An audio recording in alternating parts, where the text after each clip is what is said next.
ಸ್ನೇಹಿತರೆ, ಜೀವನದಲ್ಲಿ ಒಂದ್ಸಾರಿ ಆದ್ರೂ ಗಂಗೆಯಲ್ಲಿ ಸ್ನಾನ ಮಾಡ್ಬೇಕಂತೆ, ತುಂಗೆಯನ್ನು ಪೀನ ಮಾಡ್ಬೇಕಂತೆ. ಗಂಗಾ ಸ್ನಾನಂ ತುಂಗಾ ಪಾನಂ ಅಂತೇಳಿ ಹೇಳ್ತಾರೆ. ಅದಕ್ಕೋಸ್ಕರವಾಗಿ ಗಂಗೆಯಲ್ಲಿ ಸ್ನಾನ ಮಾಡಬೇಕು ಅಂತೇಳಿ ನಾನಿವಾಗ ಕಾಶಿಯಲ್ಲಿರುವಂಥ ಹಸಿ ಘಾಟಲ್ಲಿ ಬಂದಿದ್ದೀನಿ. ನೋಡ್ಬೋದು, ನೀವು ಇದ್ದಾರೆ ಇಲ್ಲಿ ಜನ ಸಾಗರನೇ ಸೇರ್ಕೊಂಡ್ಬಿಟ್ಟಿದೆ. ಸ್ನೇಹಿತರೆ, ಇಲ್ಲಿ ಜನ ಹೆಂಗೆ ಸೇರ್ಕೊಂಡಿದ್ದಾರೆ ಅನ್ನೋದನ್ನ ಆಶ್ಚರ್ಯ ಆಗುತ್ತೆ. ಅಷ್ಟು ಜನ ಇದ್ದಾರೆ, ಎಲ್ಲ ನೋಡಿದ್ರು ಬರೀ ಜನಗಳೇ ಕಾಣುತ್ತೆ. ಆದರೆ ಒಂದೇ ಒಂದು ಡ್ರಾಪ್ ನೀರು ಬಿದ್ದರೂ ಕೂಡ ತುಂಬಾ ಸ್ಲಿಪ್ ಆಗುತ್ತೆ. ಸ್ನಾನ ಮಾಡೋಂಥ ತುಂಬ ಹುಷಾರಾಗಿರ್ಬೇಕು. ಇದೇನೆ ಹಸಿ ಘಾಟ, ಇಲ್ಲಿ ನೋಡಿ ಇಷ್ಟು ಜನ ಇದ್ದಾರೆ. ಈಚ ಕಡೆಗೂ ಇರೋದು ಜನನೇ, ಅಲ್ಲಿ ನೋಡಿದ್ರೆ ಜನಗಳೇ ಇರ್ತಾರೆ.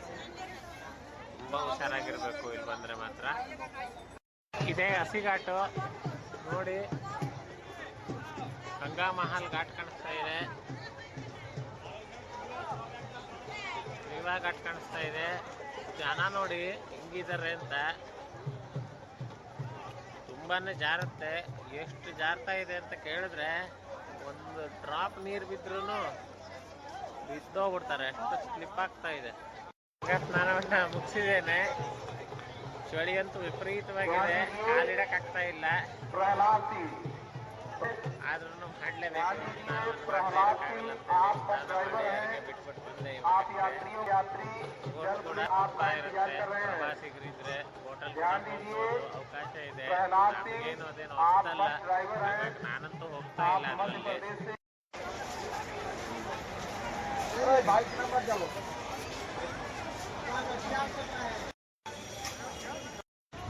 ಸ್ನೇಹಿತರೆ, ನಾನು ಇವಾಗಿದ್ದೀನಿ ಶಿವಾಲ ಘಾಟಲ್ಲಿ.